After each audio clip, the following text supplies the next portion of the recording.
80 में से 80 सीटों पर चुनाव जीतने का दावा करने वाली बीजेपी इन 9 सीटों पर चुनाव लड़ने से रही घबरा। यूपी की वो 9 सीटें जहां अभी भी दिलों में कायम है अखिलेश यादव का राज। मोदी योगी का कोई जादू नहीं आता यहां काम।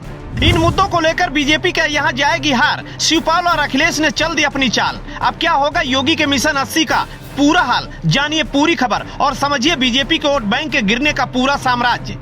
यूपी के गलियारे से राजनीति के मेघदूत निकलते हैं और ये मेघदूत जहां बरसते हैं वहां पार्टी की सरकार बन जाती है। मोदी और अमित शाह के सहयोग ने योगी आदित्यनाथ को यूपी की कमान तो सौंप दी, लेकिन अभी से यूपी की कुछ सीटों पर बीजेपी को हार मिलती दिख रही है। फोन यूपी से लेकर दिल्ली तक जा रहे हैं कि कुछ तो करो मोदी जी, कहीं हार न जाए योगी। हिंदुत्व का झंडा पकड़े योगी आदित्यनाथ आगे बढ़ रहे हैं, लेकिन योगी के ही अपनों को योगी की इसी राजनीति से डर लग रहा है। डर राजनीति का नहीं, डर चुनाव हारने का है। जिन 80 के 80 सीटों पर बीजेपी चुनाव जीतने का कयास लगा रही है, उन्हीं सीटों पर योगी के अपनों को विजय परचम लहराने में दुविधा लग रही है। अनुमान तो यहां तक है कि जिन सीटों पर अभी बीजेपी काबिज है यानी सत्तारत है, उन सीटों पर भी बीजेपी के हारने के अनुमान लग रहे हैं। और तो और जिन सीटों पर बीजेपी काबिज नहीं है, उन सीटों पर भी बीजेपी के परिणाम अच्छे दिखाई नहीं दे रहे। आज हम आपको वो 9 सीटें बताएंगे जिन पर बीजेपी को चुनाव जीतने से डर लग रहा है, यानी हारने के अनुमान ज्यादा और जीतने के कम है।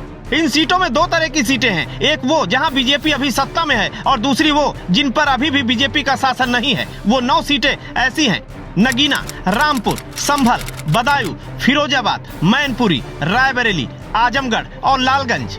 बस यही वो 9 सीटें हैं जिन पर बीजेपी को जीत का परचम लहराने से डर लग रहा है। इसके पीछे एक नहीं कई कारण हैं। पहला कारण, जिस समय उपचुनाव थे उस समय मात्र बीजेपी का फोकस किसी एक विशेष सीट पर था, तो मोदी से लेकर अमित शाह उन सीटों पर जीतने के लिए लग गए। लेकिन 2024 में ऐसा नहीं हो पाएगा, क्योंकि चुनाव पूरे देश में होंगे और उत्तर प्रदेश की सीटों पर योगी को अकेले मोर्चा संभालना होगा। और जिन सीटों पर योगी ने मोदी और अमित शाह की मदद से जीत हासिल की थी, उन सीटों पर अब योगी आदित्यनाथ को अकेले ही परचम लहराना होगा।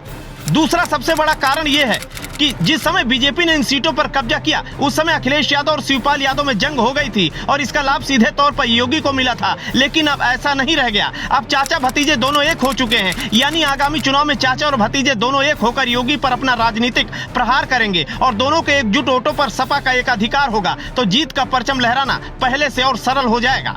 इन 9 सीटों में से कुछ सीटें ऐसी भी हैं जिन पर बीजेपी का अभी भी अधिकार कायम है। सबसे पहले हम आपको बीजेपी की इन सीटों के नाम बताते हैं, फिर आपको इन सीटों पर हार और जीत का पूरा गणित समझाएंगे। बीजेपी की जीती हुई सीटें आजमगढ़, फिरोजाबाद, बदायूं और रामपुर हैं। लेकिन 2024 के चुनाव में बीजेपी इन सीटों पर जीत हासिल कर पाए, यह बहुत मुश्किल है, क्योंकि इन सीटों पर मुस्लिम और पिछड़ी जाति के वोट बैंक ज्यादा है। लेकिन अब योगी की हिंदुत्ववादी छवि इन सीटों पर बीजेपी को हार दिला सकती है, तो वही सपा और कांग्रेस के वोट बैंक में इजाफा हो सकता है।